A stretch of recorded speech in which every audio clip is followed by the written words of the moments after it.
Hi hello ನಮಸ್ತೆ ಎಲ್ಲರಿಗೂ. ಎಲ್ಲರೂ ಹೇಗಿದ್ದೀರಾ? ಎಲ್ಲರೂ ಚೆನ್ನಾಗಿದ್ದೀರಾ ಅಂತ ಭಾವಿಸ್ತಾ ಇವತ್ತಿನ ಒಂದು ವ್ಲಾಗನ್ನು ಶುರು ಮಾಡ್ತಾ ಇದ್ದೀನಿ. ಇನ್ನು ಇವತ್ತಿನ ದಿನ ಬಂದು ಸಂಡೇ ಆಗಿರುತ್ತೆ. ಸೊ ಸಂಡೇ ವ್ಲಾಗು ಸುಮಾರು ದಿನವೇ ಆಯಿತು ಹಾಕಿ ಅಂತಲೇ ಹೇಳ್ಬೋದು. ಸೊ ಆ ಕಾರಣಕ್ಕೋಸ್ಕರ ಇವತ್ತಿನ ಒಂದು ಸಂಡೇನ ನಾನು ವ್ಲಾಗ್ ಥರ ಮಾಡಿಕೊಂಡು ವಿಡಿಯೋನ ಮಾಡಿಕೊಂಡು ನಾನು ಇವತ್ತು ವ್ಲಾಗ್ನ ಹಾಕ್ತಾಯಿದ್ದೀನಿ. ಸೊ ಇನ್ನು ಇವತ್ತು ನಾನು ಮಾಮೂಲಿ ಶನಿವಾರ ಮಾಮೂಲಿ ಮಕ್ಕಳು ಅಮ್ಮನ ಮನೆಗೆ ಹೊರಟ್ಬಿಡ್ತಾರೆ ನೈಟೇನೆ. ನಾನು ಭಾನುವಾರ ಬೆಳಿಗ್ಗೆ ಎದ್ದು ಹೋಗ್ತೀನಿ, ಇಲ್ಲ ಅಮ್ಮ ಇಲ್ಲಿಗೆ ಬರೋ ಥರ ಇದ್ದರೆ ಮಕ್ಕಳನ್ನ ಕರ್ಕೊಂಡು ಇಲ್ಲಿಗೆ ಬರ್ತಾರೆ ಭಾನುವಾರ. ಸೊ ಈ ವಾರ ನಾನು ಬಾಬಾ ಅಂತ ಅಮ್ಮ ನನ್ನನ್ನು ಅಲ್ಲಿಗೆ ಕರೀತಿದ್ರು. ಸೊ ಆ ಕಾರಣಕ್ಕೋಸ್ಕರ ಬೆಳಿಗ್ಗೆ ಎದ್ದು ಇನ್ನು ರೋಡಲ್ಲಿ ಮಾಮೂಲಿ ಹೋಗ್ತಿರ್ಬೇಕಾದ್ರೆ ಹೂವು ಸಿಕ್ತು. ಸೊ ಇಲ್ಲಿ ನಮಗೂ ಎಲ್ಲ ಸೂತ್ಕ ಕಳೀತಿದೆ ಅಂತ ಹೇಳಿದ್ರೆ ನಾವು ಪೂಜೆ ಎಲ್ಲ ಮಾಡ್ಕೋಬೇಕಾಗುತ್ತಲ್ವ ನಾಳೆ ನಾಡಿದ್ರಲ್ಲಿ ಅಂತ ಹೇಳ್ಬಿಟ್ಟು ನಾನು ಸ್ವಲ್ಪ ಹೂ ತೊಗೊಂಡೆ, ಅಮ್ಮಂಗೂ ಸ್ವಲ್ಪ ಹೂ ತೊಗೊಂಡು ಹೋದೆ. ಇನ್ನು ಅಮ್ಮ ಬಂದು ದೋಸೆ ಇಲ್ಲ ಇಡ್ಲಿ ಏನಾದರೂ ಮಾಡ್ಕೊಳ್ಳೋಣ ಅಂತ ಹೇಳ್ಬಿಟ್ಟು ಇಡ್ಲಿಗೆ ರುಬ್ಬಿಟ್ಟಿದ್ರು. ಸೊ ದೋಸೆನೇ ಮಾಡ್ಕೊಳ್ಳೋಣ ಅಂತ ಹೇಳ್ಬಿಟ್ಟು ದೋಸೆ ಮಾಡ್ಕೊಂಡಿದ್ದಾಯಿತು. ಇನ್ನು ಲಿವರು ಮತ್ತು ಗುಂಡ್ಕಾಯಿ ಚಿಕನ್ನು ಎಲ್ಲ ಮಿಕ್ಸ್ ಮಾಡಿಬಿಟ್ಟು ಸ್ವಲ್ಪ ಸ್ವಲ್ಪ ತೊಗೊಂಬಂದಿದ್ರು. ಎಲ್ಲ ಮಿಕ್ಸ್ ಮಾಡಿಬಿಟ್ಟು ಬೋಟಿ ಗೊಜ್ಜು ಥರ ಮಾಡು ಅಂತ ಹೇಳಿದ್ರು. ಕಾಳನ್ನು ಕೂಡ ನೈಟೇ ನೆನೆ ಹಾಕಿದ್ರು, ಹೇಳಿದರು ಅಮ್ಮ ಈ ಥರ ಮಾಡೋಣ ಅಂತ ಹೇಳ್ಬಿಟ್ಟು. ಒಂದು ಸಲ ಮನೇಲಿ ಮಾಡಿದ್ದೆ. ಸೊ ಎಷ್ಟು ಚೆನ್ನಾಗಿತ್ತು ಅಂದರೆ ಕಡಲೆಕಾಳು ಜೊತೆ ಬೋಟಿ ಗೊಜ್ಜು ಮಾಡ್ತಾರಲ್ವ, ಸೊ ಆ ರೀತಿಯಾಗಿ ಚಿಕನೆಲ್ಲ ಚಿಕ್ಕ ಚಿಕ್ಕ ಪೀಸಾಗಿ ಕಟ್ ಮಾಡಿಬಿಟ್ಟು ಮಾಡಿದ್ದೆ. ಎಷ್ಟು ಆಸಮ್ಮಾಗಿತ್ತು ಅಂದರೆ ನಿಜವಾಗ್ಲೂ ಖುಷಿಯಾಗುತ್ತೆ. ಇನ್ನೊಂದು ಸ್ವಲ್ಪ ತಿನ್ನೋಣ ಅನ್ನಿಸ್ತಿತ್ತು, ಅಷ್ಟು ಆಸಮ್ಮಾಗಿತ್ತು. ಸೊ ಅದಕ್ಕೆ ಅಮ್ಮ ಸುಮಾರು ದಿನ ಆಯ್ತಲ್ವ ಮಾಡ್ತೀಯಾ, ನಾನು ಆಸೆಪಟ್ಟು ತೊಗೊಂಬಂದಿದ್ದೀನಿ ತಿನ್ನಬೇಕು ಅನಿಸ್ತೈತೆ ಅಂದರು. ಸರಿ ಆಯಿತು ಕಡಲೆಕಾಳು ನೆನೆ ಹಾಕು ಬರ್ತೀನಿ ಬೆಳಗ್ಗೆಗೆ ಮಾಡಿಕೊಡ್ತೀನಿ ಅಂತ ಹೇಳ್ಬಿಟ್ಟು ಎಲ್ಲ ಸಣ್ಣ ಸಣ್ಣ ಪೀಸಾಗಿ ಕಟ್ ಮಾಡಿಬಿಟ್ಟು ಇನ್ನು ಬೋಟಿ ಗೊಜ್ಜು ಥರ ಚೆನ್ನಾಗಿತ್ತು. ನಿಜವಾಗ್ಲೂ ಟೇಸ್ಟ್ ವೈಸ್ ಮಾತ್ರ ಮಾತಾಡೋ ಹಾಗೆ ಇಲ್ಲ, ಆಸಮ್ಮಾಗಿತ್ತು ಅಂತ ಹೇಳ್ಬೋದು. ಇನ್ನು ಅಮ್ಮ ದೋಸೆ ಹಾಕ್ಕೊಟ್ರು, ನಾನು ಕಾಳು ಗೊಜ್ಜನ್ನ ಮಾಡಿಬಿಟ್ಟು ಕೊಟ್ಟೆ. ಮಕ್ಕಳು ಕೇಳಿದೆ ಹೆಂಗಿತ್ತು ಅಂತ ಹೇಳ್ಬಿಟ್ಟು ಹಂಗೆ ಹಿಂಗೆ ಅಂತ ಹೇಳ್ತಾಯಿದ್ರು. ಚೆನ್ನಾಗಿತ್ತು ಸೂಪರಾಗಿತ್ತು ಅಂತ ಹೇಳ್ತಿದ್ಲು. ಅತಿ ಬಾಯಿಗೆ ಹಾಕಿ ಅಂದಿದ ತಕ್ಷಣ ಹೇಳ್ಬಾರ್ದು, ತಿಂದು ಅದನ್ನು ಹೆಂಗೈತೆ ಅಂತ ಟೇಸ್ಟ್ ನೋಡಿ ಸೌದು ಹಗ್ದು ಜಿಗ್ದು ಹೇಳ್ತಾ ಇದ್ದೆ. ಹಂಗಂದ್ರೆ ಹಿಂಗೆ ಮಾಡ್ತೀರಾ ಅಂತ ಹೇಳ್ಬಿಟ್ಟು ನಾನು ಇನ್ನು ತಕ್ಷಣನೇ ಇನ್ನು ಮಕ್ಕಳಿಗೆ ಭರತನಾಟ್ಯ ಕ್ಲಾಸ್ ಅಲ್ವಾ, ಸೊ ಭರತನಾಟ್ಯ ಕ್ಲಾಸ್ ಹೋಗ್ಬೇಕಿತ್ತಲ್ವ. ಇನ್ನು ಅವಳಿಗೆ ಸ್ನಾನ ಮಾಡಿಸ್ಬಿಟ್ಟು, ಏಕೆಂದರೆ ಚಿಕನ್ ತಿಂದಿದ್ದಾಳಲ್ವ, ಸೊ ಚಿಕನ್ ತಿಂದಮೇಲೆ ನಾನು ಭರತನಾಟ್ಯ ಕ್ಲಾಸ್ಗೆ ಕಳಿಸೋದಿಲ್ಲ. ತಿಂಡಿ ತಿಂದಾದಮೇಲೆ ಸ್ನಾನ ಮಾಡಿಸ್ಬಿಟ್ಟು ರೆಡಿ ಮಾಡಿಬಿಟ್ಟು ಭರತನಾಟ್ಯ ಕ್ಲಾಸ್ಗೆ ಕರ್ಕೊಂಡೋಗಿ ಬಿಟ್ಬಿಟ್ಟು ಬಂದೆ. ಇನ್ನು ನನ್ನ ಮಗನ ಏನಕ್ಕೆ ಕರ್ಕೊಂಬಂದೆ ಅಂದರೆ ಸ್ವಲ್ಪ ಹೋಮ್ವರ್ಕ್ ಮಾಡೋದಿತ್ತು. ಅವನು ಶನಿವಾರ ಅಲ್ಲೆಲ್ಲ ಬ್ಯಾಲೆನ್ಸ್ ಉಳಿಸ್ಬಿಟ್ಟು ಕರ್ಕೊಂಡು ಹೊರಟೋದ್ರು ಅವರು ಅಮ್ಮ. ಇನ್ನು ಇವನು ಹೋಮ್ವರ್ಕೇ ಮಾಡಿರಲಿಲ್ಲ, ಅವಳು ಕೂಡ ಹೋಮ್ವರ್ಕ್ ಮಾಡಿರಲಿಲ್ಲ. ಅದಲ್ಲದೆ 2 ಮಕ್ಳಿಗೂ ಕೂಡ ಪ್ರಾಜೆಕ್ಟ್ ಕೂಡ ಕೊಟ್ಟಿದ್ದರು ಈ ಸಲ. ಸುಮಾರು ದಿನ ಆಲೇ ಒಂದು 4-5 ದಿನ ಆಗಿತ್ತಂತೆ. ಸೊ ಮಕ್ಕಳು ಹೇಳೇ ಇಲ್ಲ ನನಗೆ, ನಾನು ಕೂಡ ಯಾವುದೋ ಬ್ಯುಸಿನಿ, ನಾನು ಕೂಡ ಮರೆತುಬಿಟ್ಟು ಡೈರಿ ಚೆಕ್ ಮಾಡೇ ಇರಲಿಲ್ಲ. ಸೊ ಈ ಸ್ಕೂಲಲ್ಲಿ ಏನು ಮಾಡ್ತಾರೆ ಅಂದರೆ ಡೈರಿಲಿ ಎಲ್ಲ ಬರೆದು ಕೊಡಲ್ಲ, ನನಗೆ ಅದೇ ಬೇಜಾರು. ಮಕ್ಳ ಹತ್ರ ಹೇಳಿ ಕಳಿಸ್ಬಿಡ್ತಾರೆ. ಸೊ ಮಕ್ಕಳು ಹೇಳಿದ್ರೆ ಹೇಳ್ತಾರೆ, ಇಲ್ಲ ಅಂದರೆ ಇಲ್ಲ. ಅವರು ಡೈರಿಲಿ ಮೆನ್ಷನ್ ಮಾಡಿ ಬರೆದು ಸೈನ್ ಹಾಕಿ ಕೊಡಬೇಕು. ಜಸ್ಟ್ ಹೋಮ್ವರ್ಕ್ ಅಷ್ಟೇ ಅವರು ಡೈರಿಲಿ ಬರೆದು ಕಳಿಸ್ತಾರೆ. ಅದನ್ನು ನೋಡ್ತೀನಿ, ಚೆಕ್ ಮಾಡ್ತೀನಿ, ಹೋಮ್ವರ್ಕ್ ಮಾಡಿಸ್ತೀನಿ, ಓದಿಸ್ತೀನಿ, ಸೈನ್ ಹಾಕ್ಬಿಟ್ಟು ಕಳಿಸ್ತೀನಿ. ಅಷ್ಟು ಬಿಟ್ಟರೆ ಈ ಥರ ಏನಾದರೂ ಪ್ರಾಜೆಕ್ಟ್ ಕೊಟ್ಟರೆ ಗಿವನ್ ಪ್ರಾಜೆಕ್ಟ್ ಅಂತ ಅವರು ಹಾಕಬೇಕು. ಸೊ ಅವ್ರು ಹಾಕೋದೇ ಇಲ್ಲ, ನನಗೆ ಅದೇ ಬೇಜಾರು. ಆಮೇಲೆ ಪ್ರಾಜೆಕ್ಟ್ ಬುಕ್ ತೆಗೆದು ನೋಡಿದ್ರೆ ಏನು ಪ್ರಾಜೆಕ್ಟ್ ಕೊಟ್ಟಿದ್ದಾರೆ ಅಂತ ನಮಗೂ ಕೂಡ ಗೊತ್ತಾಗುತ್ತೆ. ಇಲ್ಲ ಅಂದರೆ ನಾವು ಯಾವುದೋ ಟೆನ್ಷನಲ್ಲಿ ಯಾವುದೋ ಇದರಲ್ಲಿ ಇರ್ತೀವಿ. ಸೊ ಅದೊಂದು. ಆಮೇಲೆ ವಾಪಸ್ ಕರ್ಕೊಂಬಂದಿದ್ದಾಯಿತು. ಪ್ರತಿ ಸಂಡೇ ಕೂಡ ನಂದು ಇದೇ ಥರ ಇರುತ್ತೆ. ಸೊ ನಾನು ನಮ್ಮ ಮನೇಲಿ ಏನಾದರೂ ಸಂಡೇ ಮಾಡಿದ್ವಿ, ಸಂಡೇ ನಮ್ಮ ಮನೇಲಿ ಇದ್ವಿ ಅಂತ ಹೇಳಿದ್ರೆ ನನ್ನದೇ ಅಡುಗೆ ನಾಷ್ಟ ಅದು ಇದು ಕೆಲಸಗಳೆಲ್ಲ ನನ್ನದೇ ಇರುತ್ತೆ. ಸೊ ಅಮ್ಮನ ಮನೇಲಿ ಅಂತ ಹೇಳಿದ್ರೆ ಈ ರೀತಿ ಇರುತ್ತೆ ನನ್ನ ಟೈಮ್ ಟೇಬಲು. ಇಲ್ಲಿಂದ ಹೋಗಿ ತಿಂಡಿ ಎಲ್ಲ ತಿಂದ್ಕೊಂಡು ಅಲ್ಲಿಂದ ಬರ್ತೀನಿ. ಆಲ್ಮೋಸ್ಟು ಸಂಡೇ ಬೆಳಿಗ್ಗೆ ನಾವು ನಾನ್ ವೆಜ್ ಮಾಡೋದಿಲ್ಲ. ಮಧ್ಯಾಹ್ನದ ಮೇಲೇ ಏನಿದ್ರು ನಾನ್ ವೆಜ್ ಮಾಡೋದು. ಸೊ ಇವತ್ತು ಅಮ್ಮ ಅದೇ ಅದು ನೆನೆಸ್ಕೊಂಡು ಮಾಡಿಕೊಡು ಅಂತಿದ್ರಲ್ವ. ಸೊ ಆ ಕಾರಣಕ್ಕೋಸ್ಕರ ಮಾಡಿಬಿಟ್ಟಿದ್ವಿ. ಅದಕ್ಕೆ ಮಗುಗೆ ಸ್ನಾನ ಮಾಡಿಸ್ದೆ ಭರತನಾಟ್ಯ ಕ್ಲಾಸಿಗೆ ಕಳಿಸೋದಕ್ಕಾಗಲ್ಲ ಅಂತ ಹೇಳಿ ಮಗುಗೆ ಸ್ನಾನ ಮಾಡಿಸಿ ಕರ್ಕೊಂಡೋಗಿ ಬಿಟ್ಟು ಆಮೇಲೆ ನಾನು ಮನೆಗೆ ಬಂದೆ. ಇನ್ನು ದೋಸೆಗೆಲ್ಲ ನಾನು ಶನಿವಾರನೇ ನೆನೆ ಹಾಕಿದೆ. ಶನಿವಾರ ನೈಟು ನೆನೆ ಹಾಕ್ಬಿಟ್ಟು ಅಮ್ಮನ ಮನೆಗೆ ಅಂತೀನಿ, ಶನಿವಾರ ನೈಟು ನೆನೆ ಹಾಕ್ತೆ. ಅಮ್ಮ ಬಂದು ಮಗಳನ್ನ ಕರ್ಕೊಂಡೋದ್ರು. ಆಮೇಲೆ ಭಾನುವಾರ ನಾನು ಭರತನಾಟ್ಯ ಕ್ಲಾಸ್ಗೆ ಅವಳನ್ನ ಬಿಟ್ಟು ಬಂದು ಪ್ರಾಜೆಕ್ಟ್ಗೆ ಏನೇನು ಬೇಕೋ ಎಲ್ಲ ತೊಗೊಂಡು ಬಂದು ಅವ್ನಿಗೇನೆಲ್ಲ ಚೆಕ್ ಮಾಡಿ ಅವ್ನಿಗೆ ಹೋಮ್ವರ್ಕ್ ಕೊಟ್ಟೆ. ಪ್ರಾಜೆಕ್ಟ್ ನಾನು ನಿಧಾನಕ್ಕೆ ಮಾಡಿಕೊಡ್ತೀನಿ, ಸದ್ಯಕ್ಕೆ ಈಗ ಹೋಮ್ವರ್ಕ್ ಎಲ್ಲ ಮಾಡಿ ಮುಗಿಸ್ಕೊ, ನಾನು ಇಡ್ಲಿಗೆಲ್ಲ ರುಬ್ಬಿ ಇಡೋಷ್ಟೊತ್ತಿಗೆ ಅಂತ ಹೇಳಿಬಿಟ್ಟು ಸರಿ ಆಯಿತು ಅಂತ ಹೇಳ್ದ.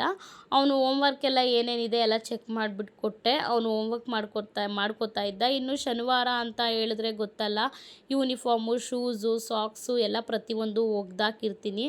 ಸೊ ನಾನು ಹೆಂಗೋ ಬಂದೆ ಅಲ್ವಾ ಮನೆ ಹತ್ರ ಎಲ್ಲ ಎಳ್ಕೊಂಬಂದು, ಇನ್ನು ನಾನು ಮನೇಲಿದ್ದರೆ ನಂದು ರೆಗ್ಯುಲರಾಗಿ ಇದೇ ಕೆಲಸ ಇರುತ್ತೆ ಸಂಡೇ. ಇನ್ನು ಬಟ್ಟೆ ಎಲ್ಲ ತೊಗೊಂಬಂದು ಇಟ್ಬಿಟ್ಟು ಆಮೇಲೆ ಫೋಲ್ಡ್ ಮಾಡೋಣ, ಫಸ್ಟು ಇಡ್ಲಿಗೆಲ್ಲ ರುಬ್ಬಿಡೋಣ ಅಂತ ಹೇಳಿಬಿಟ್ಟು ಇಡ್ಲಿಗೆ ನೆನೆ ಹಾಕ್ಬಿಟ್ಟು ಹೋಗಿದ್ದೆ ಅಲ್ವಾ. ಸೊ ಇಡ್ಲಿಗೆಲ್ಲ ರುಬ್ಕೊಂಡು ಎಲ್ಲ ರೆಡಿ ಮಾಡ್ಕೋತಾ ಇದ್ದೆ. ಆಮೇಲೆ ಇಡ್ಲಿಗೆಲ್ಲ ರುಬ್ಬಿ ಕಲಸಿ ಸಪ್ರೇಟಾಗಿ ಅದಕ್ಕೆ ಉಪ್ಪಾಕಿ ಇಟ್ಬಿಟ್ಟು, ಇನ್ನು ಈಗ ಬೇಸಿಗೆ ಆಗಿರೋದ್ರಿಂದ ಹುಳಿ ನಿಜವಾಗ್ಲೂ ಚೆನ್ನಾಗಿ ಬರುತ್ತೆ. ಈ ಚಳೀಲಿ ಮಳೆಗಾಲದಲ್ಲಿ ಹುಳಿನೇ ಬರ್ತಿರ್ಲಿಲ್ಲ, ಏನಕ್ಕೆ ಅಂತ ಗೊತ್ತಿರಲಿಲ್ಲ, ಎಷ್ಟು ಚೆನ್ನಾಗಿ ಹೂವು ಥರ ಬರುತ್ತೆ ನನ್ನ ಕೈಯಲ್ಲಿ, ಯಾಕೆ ಈ ಥರ ಆಗ್ತಿದೆ ಅಂತ ಯೋಚನೆ ಮಾಡ್ತಾಯಿದ್ದೆ. ಈಗ ಎಷ್ಟು ಚೆನ್ನಾಗಿ ಬರುತ್ತೆ ಅಂದರೆ ಹುಳಿ ನಿಜವಾಗ್ಲೂ ಖುಷಿ ಆಗುತ್ತೆ. ಆಮೇಲೆ ಅದಾದಮೇಲೆ ಇನ್ನು ನೆಕ್ಸ್ಟು ಅವನು ಹೋಮ್ವರ್ಕ್ ಮಾಡ್ತಾಯಿದ್ದ. ಇಡ್ಲಿಗೆಲ್ಲ ರುಬ್ಬಿ ಇಟ್ಬಿಟ್ಟು ಪಾತ್ರೆಗಳನ್ನೆಲ್ಲ ತೊಳೆದ್ಬಿಟ್ಟು ಆಮೇಲೆ ಬಟ್ಟೆ ಎಲ್ಲ ಫೋಲ್ಡ್ ಮಾಡ್ಕೊಳ್ಳೋಣ ಅಂತ ಹೇಳ್ಬಿಟ್ಟು ಫೋಲ್ಡ್ ಮಾಡಿಕೊಂಡೆ. ಇನ್ನು ನನ್ನ ತಮ್ಮ ಕೂಡ ಇಲ್ಲಿಗೆ ಬಂದ. ನಮ್ಮ ಮನೇಲಿದ್ದೀವಿ ಅವ್ರ ಮನೇಲಿದ್ದೀವಿ ಗೊತ್ತಿಲ್ಲ, ಅವನು ಫೋನ್ ಮಾಡ್ತಾನೆ ನನಗೆ, ಇಲ್ಲಿದ್ದೀರಾ ಅಲ್ಲಿದ್ದೀರಾ ಅಂತ ಹೇಳ್ಬಿಟ್ಟು. ಪ್ರತಿ ಸಂಡೇ ಅಷ್ಟೇ, ಅವನು ಬೆಳಿಗ್ಗೆ ಎದ್ದು ಹೋಗ್ಬಿಡ್ತಾನೆ, ಬೆಳಗ್ಗೆನೇ ಕೆಲ್ಸಕ್ಕೆ ಹೋಗ್ತಾನಲ್ವ, ಆವಾಗ ಹೋದಾಗ ಅವನು ಫೋನ್ ಮಾಡ್ತಾನೆ ಎಲ್ಲಿದ್ದೀರಾ ಅಂತ ಹೇಳ್ಬಿಟ್ಟು. ಬಟ್ ಇವಾಗ ಹೋಗ್ತಾ ಇಲ್ಲ, ನಿಲ್ಲಿಸ್ಬಿಟ್ಟಿದ್ದಾನೆ. ಸ್ವಿಗ್ಗಿಲಿ ಮಾಡ್ತಿದ್ದ ಅವನು, ಬಟ್ ಇವಾಗ ನಿಲ್ಲಿಸ್ಬಿಟ್ಟಿದ್ದಾನೆ. ಬೇಡ, ಯಾಕೋ ಅದು ಸರಿಯಾಗಿ ಅಡ್ಜಸ್ಟ್ ಆಗಿಲ್ಲ, ನಾವೇ ಬಿಟ್ಬಿಡು ಬೇಡ ಅಂತ ಹೇಳಿದ್ವಿ. ಸೊ ಇವಾಗ ಕೆಲಸ ಬಿಟ್ಬಿಟ್ಟಿದ್ದಾನೆ.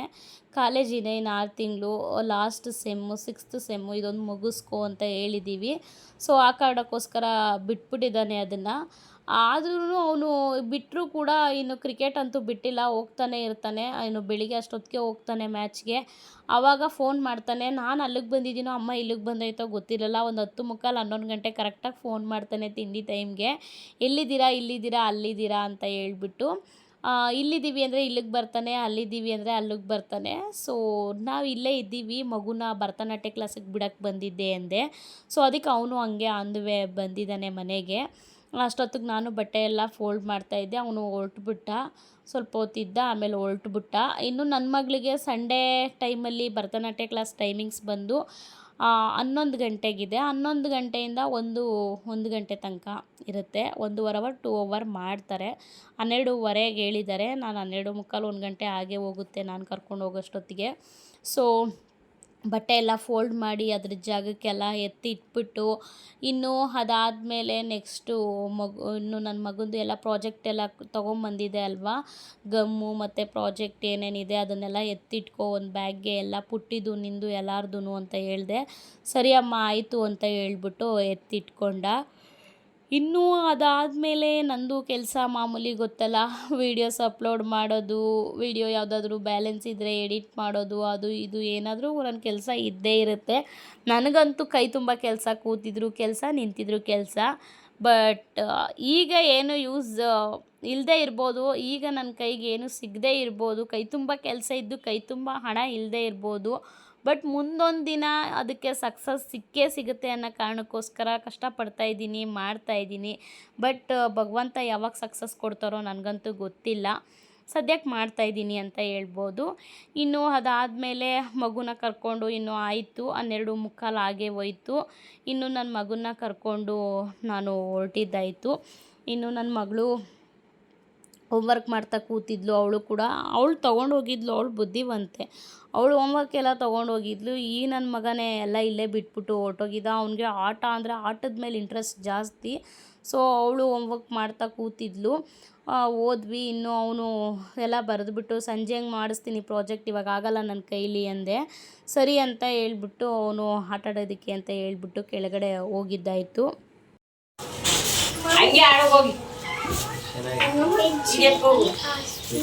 ಸುರು ಹಾಯ್ ಮಾಡು.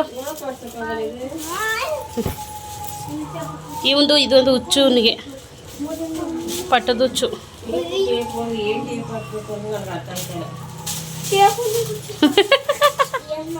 ಲಾ ಇಲ್ಲೇ ಬಿಟ್ಬಿಟ್ಟೋದಲ್ಲ, ಬೀಳ್ತಲ್ಲ ಇಲ್ಲಿ ಕೇಳಿಕೆ.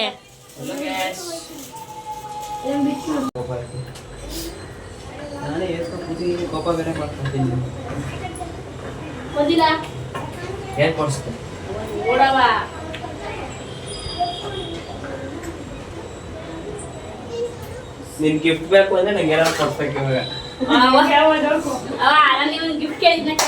ನಾನ್ ನಿನ್ ಕೇಳಿದ್ನ ಏನು ಕೊಡಿಸ್ತೀನಿ ನೀನ್ ಹೇಳಿದ್ದೆ ನಾನ್ ಅಲ್ಲ, ನಾನ್ ಸುಮ್ನೆ ಅವತ್ತು ಹೇಳ್ದೆ ನೀನ್ ಕೊಡಿಸ್ತೀನಿ. ನೀನು ಅವತ್ತು ಯಾವ್ದೋ ಸುಮ್ನೆ ಹೇಳಿದ್ದೆ ನಾನ್ ಕೊಡಿಸ್ತೀನಿ. ಇವತ್ತು ಏನೋ ಹೇಳಿದ್ದೆ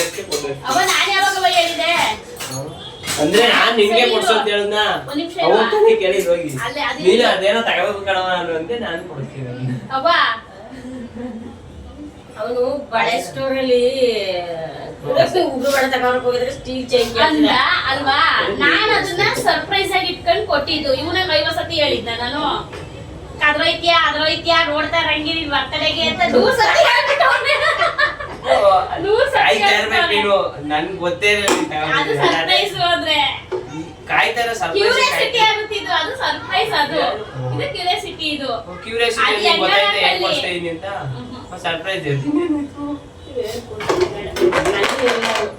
ಅದಿರ್ಲಿ, ಯಾವ ನಾಳೆ ಜುಲೈಗೆ ಹಾಕಿರೋಣ ಕ್ಯಾಲೆಂಡರ್ನ ಯಾರು ಹಾಕಿಲ್ಲ, ಸುಮ್ನೆ ನಾನೇ ನೇತಾಕಿದ್ದು. ನೇತಾಕ ಇಲ್ಲ, ಅಲ್ಲೇ ಮಡಗಿದ ಅವನು. ಸುಮ್ನೆ ನಾನೇ ನೇತಾಕ್ತೆ. ಏನ್ ನೋಡಲ್ಲ ಯಾಕೆ ಈ ರಾಘವೇಂದ್ರ 2025 ಕಟ್ ಮಾಡ್ಬಿಡ್ರಿ ಅದನ್ನ, ದೇವ್ರು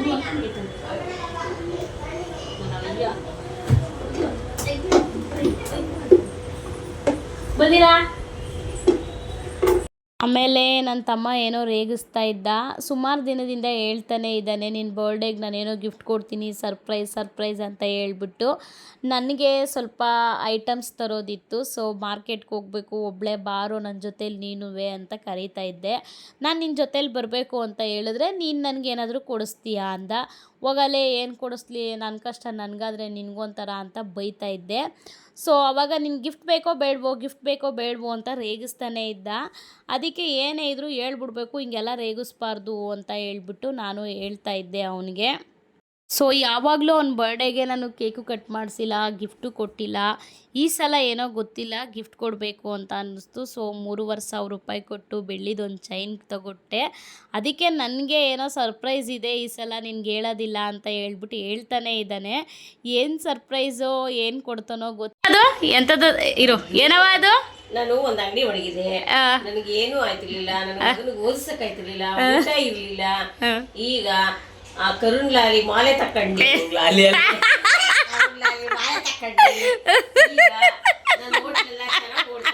ಚೆನ್ನಾಗಿ ಮಾಡ್ತಾನೆ, ಬಿಸ್ನೆಸ್ ಚೆನ್ನಾಗಿದೆ, ಹೊಟ್ಟೆ ತುಂಬಾ ಊಟ ಇದೀನಿ, ಎಲ್ಲದಕ್ಕೂ ಚೆನ್ನಾಗಿದೆ. ಅದನ್ನ ತಕೊಳ್ಳಿ, ಎಲ್ಲ ನೀವು ಚೆನ್ನಾಗಾಯ್ತೀರಾ. ಎಂತ ಮಾಲೆ? ಕರುಣ್ ಲಾಲಿ ಮಾಲೆ, ಚಕ್ರವರ್ತಿ ಮಾಲೆ. ಚಕ್ರವರ್ತಿ ಮಾಲೆ ಯಾವ್ದವ ಅದು? ಕರುಂಗಲಿ ಮಾಲಾ.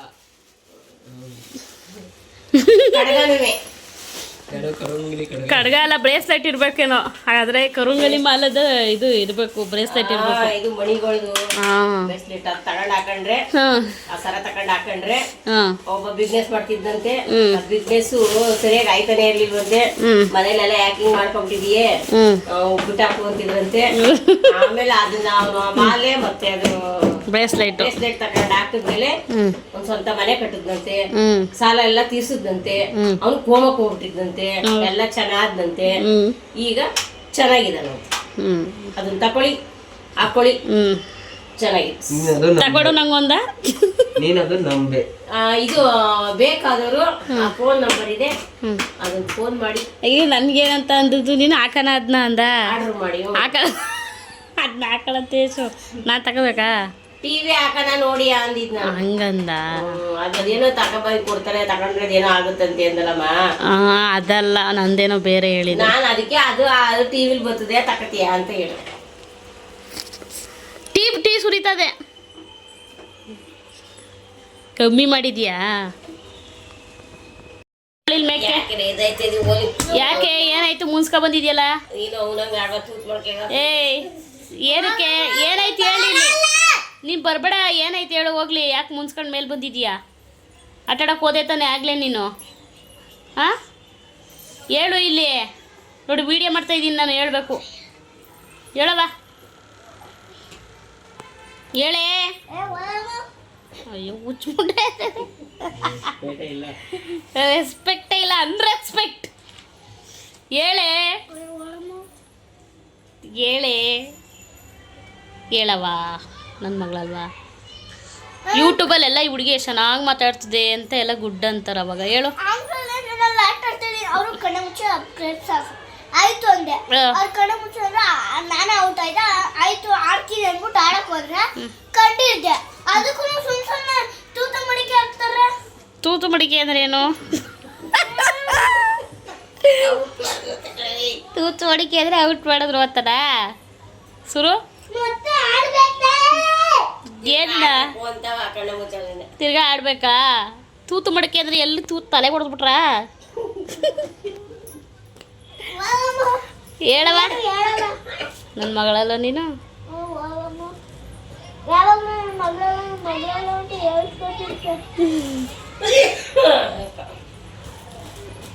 ಅವನ್ಗೆ ಹೊಡಿತಾ ಇದ್ದಿ ಬಿಡು. ಪೆನ್ ಚುಚ್ಚಿ ಆಮೇಲೆ ಅವ್ನ ಚುಚ್ಚಿ ಇಬ್ರು ಬಿದ್ದಿ ಜಗಳಕ್ಕೆ. ಗುರುಸು ಏ ಒದ್ದು ಬಿಡ್ತಾನೆ ಮಕ್ಕದ ಮೇಲೆ ಸುರು. ಅವನು ಮುನ್ಸ್ಕೊಂಡು ಹೋಗಿ ನಾನು ನೋಡು ಹೊಡಿತಾನೆ. ಮುನ್ಸ್ಕಂಡು ಯಾರಿಬ್ರು? ಎಷ್ಟು ನಾನು. ಇನ್ನು ಆವಾಗಲೇ ನಾನು ನನ್ನ ಬರ್ಡೇ ಸುದ್ದಿ ಮಾತಾಡ್ತಾ ಇದ್ದೆ. ಈ ಸಲ ಏನೋ ಗೊತ್ತಿಲ್ಲ ಅದು ಏನಾಯಿತು ಅಂತ ಹೇಳಿದ್ರೆ, ನನ್ನ ಮಗಳಿಗೆ ನೈಲ್ ಪಾಲಿಶ್ ತೊಗೊಳೋದಕ್ಕೆ ಅಂತ ಹೇಳ್ಬಿಟ್ಟು ಅಮ್ಮನ ಹತ್ರ ಕೇಳ್ತಾನೆ ಇದ್ಲು, ಅಜ್ಜಿ ತೊಗೊಡು ಅಂತ. ಅಮ್ಮ ಅವತ್ತು ಬ್ಯಾಂಗಲ್ ಸ್ಟೋರಿಗೆ ಕರ್ಕೊಂಡೋದ್ರು. ಅವಾಗ ನನ್ನ ತಮ್ಮನೂ ಜೊತೇಲಿ ಬಂದ. ಹಿಂಗೆ ಯಾವುದೋ ಒಂದು ಸಂಡೇ ಆವಾಗ ಹೋದಾಗ ನನಗೆ ಒಂದು ಕತ್ತಿಗೆ ಚೈನ್ ಬೇಕು ತೊಗೊಡು ಅಂತ ಅಮ್ಮನ ಹತ್ರ ಕೇಳ್ತಾ ಇದ್ದ. ಸೊ ಸ್ಟೀಲ್ದು ಅದು ಚೈನು. ಸೊ ಒಂದು 100-150 ಎಷ್ಟೋ ಹೇಳಿದ್ರು ಅವರು. ಈ ಚೈನ್ಗೆ ಇಷ್ಟೊಂದು ಕೊಡಬೇಕಾ, ನಡಿಯಲ್ಲೇ ಅಂತ ಅಂದ್ಬಿಟ್ಟು ನಾವು ಅಮ್ಮ ಬೈಕೊಂಡು ಕರ್ಕೊಂಬಂದ್ಬಿಟ್ರು.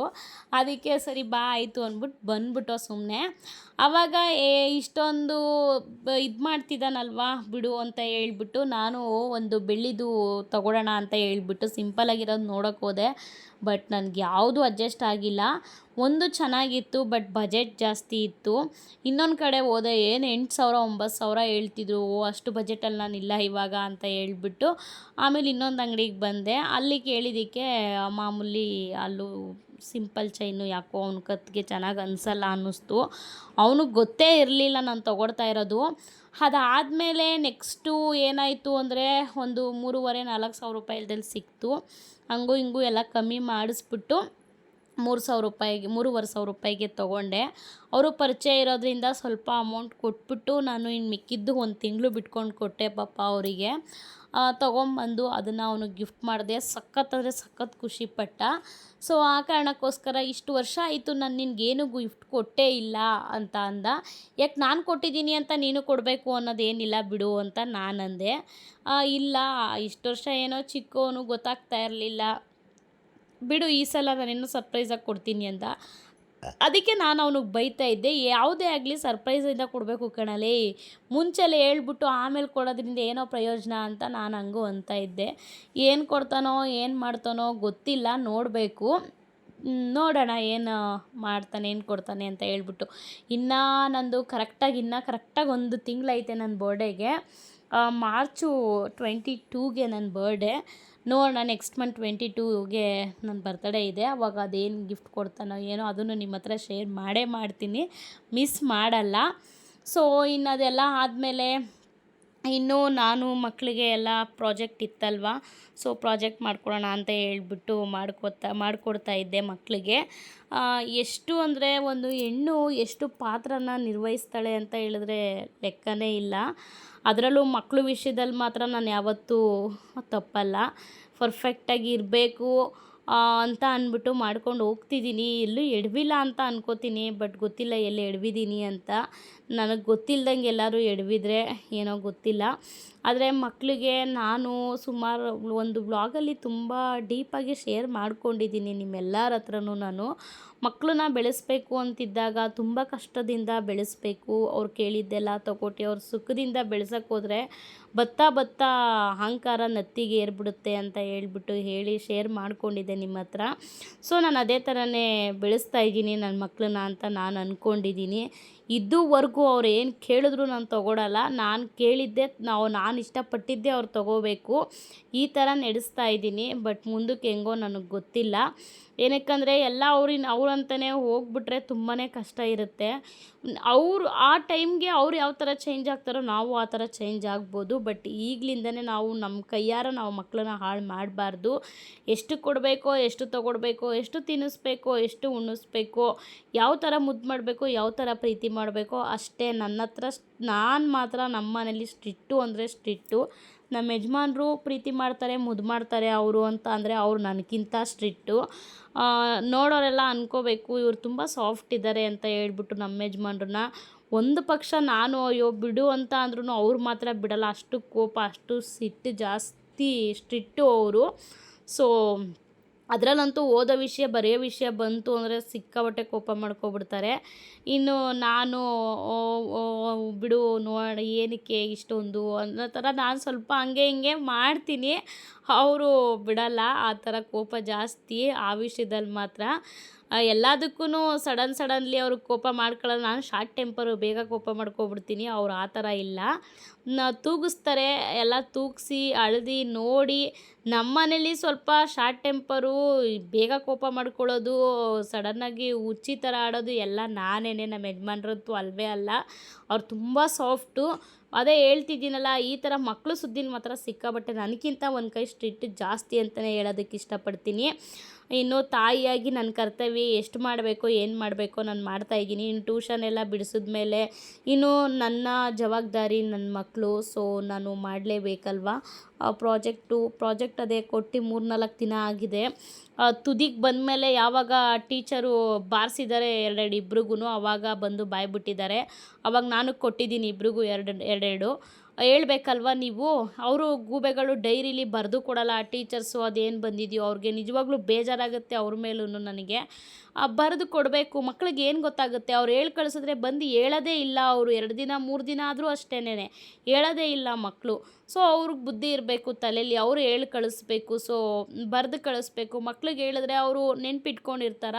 ಏನೋ ನನ್ನ ಮಗ ಸ್ವಲ್ಪ ದೊಡ್ಡವನು ಅಂದರೆ ನನ್ನ ಮಗಳು ಏನು ದೊಡ್ಡವಳು, ಅವಳು ಏನು ಗೊತ್ತಾಗುತ್ತೆ ಅಂತ ಅಂದ್ಬಿಟ್ಟು ನನಗೆ ಅದೇ ಕೋಪ ಬರುತ್ತೆ. ಏನು ಮಾಡೋದಕ್ಕಾಗಲ್ಲ. ಸೊ ಆಯಿತು ಅಂತ ಹೇಳ್ಬಿಟ್ಟು 2 ಮಕ್ಳಿಗೂ ಒಟ್ಟಿಗೆ ಕೊಟ್ಬಿಟ್ಟಿದ್ರು. ನನಗಂತೂ ವಾರಕ್ಕೊಂದ್ಸಲ ಏನಾದರೂ ಪ್ರಾಜೆಕ್ಟ್ ಕೊಡ್ತಾ ಇರ್ತಾರೆ. ನನಗೆ ಸಿಟ್ಟು ಹೊತ್ತುಬಿಡುತ್ತೆ ಹಂಗೇನೆ. ಬಟ್ ಆದರೂ ಏನು ಮಾಡೋಕ್ಕಾಗಲ್ಲ. ಈ ಮನೆ ಕೆಲಸ, ಮಕ್ಕಳು, ಹೋಮ್ವರ್ಕು, ನಂದು ಈ ಬಿಸ್ನೆಸ್ಸು, ನನ್ನ ಕೆಲಸಗಳು, ಪರ್ಸ್ನಲ್ ಕೆಲಸಗಳು, ಯೂಟ್ಯೂಬು, ವೀಡಿಯೋಸು, ಇನ್ನು ಮನೆ, ಫ್ಯಾಮಿಲಿ, ರಿಲೇಟಿವ್ಸು, ಇನ್ನು ನನ್ನ ಕುಟುಂಬದಲ್ಲಿ ಆಗ್ತಿರೋದು ಆಗು ಹೋಗುಗಳು ಎಲ್ಲನೂ ನೋಡಬೇಕು ಅಂತ ಅಂದರೆ ಎಷ್ಟಿರುತ್ತೆ ಅಂದರೆ ನಿಜವಾಗ್ಲೂ ಅಷ್ಟು ತಲೆ ಕೆಟ್ಟೋಗ್ಬಿಡುತ್ತೆ ಅಂತಲೇ ಹೇಳ್ಬೋದು. ಅದ್ರ ಜೊತೆ ಇದೆಲ್ಲ ನಿಭಾಯಿಸ್ಕೊಂಡು ಹೋಗ್ತಿರ್ಬೇಕಾದ್ರೆ ಇದು 20 ಸಲ ಪ್ರಾಜೆಕ್ಟ್ ಅಂತ ಕೊಡ್ತಿದ್ರೆ ಅದೊಂದು ಕೋಪ ಬಂದುಬಿಡುತ್ತೆ. ಸೊ ಆದರೂ ಮಕ್ಕಳಿಗೆ ಮಾಡಲೇಬೇಕಲ್ವ, ಮಾಡಿಕೊಡ್ಲೇಬೇಕು. ಎಲ್ಲರೂ ತೊಗೊಂಬಂದಾಗ ಮಕ್ಕಳು ತೊಗೊಂಡು ಹೋಗದೇ ಇದ್ದಾಗ ಬೇಜಾರಾಗುತ್ತಲ್ವ. ಸೊ ಆ ಕಾರಣಕ್ಕೋಸ್ಕರ ಇನ್ನು ಅಮ್ಮ ನಾನು ಗೀ ರೈಸ್ ಮಾಡಿಬಿಡ ನೈಟು. ಚಿಕನ್ ಸ್ವಲ್ಪ ಜಾಸ್ತಿನೇ ತೊಗೊಂಬಂದಿದ್ರು, ಸ್ವಲ್ಪ ಎತ್ತಿಟ್ಟಿದ್ರು.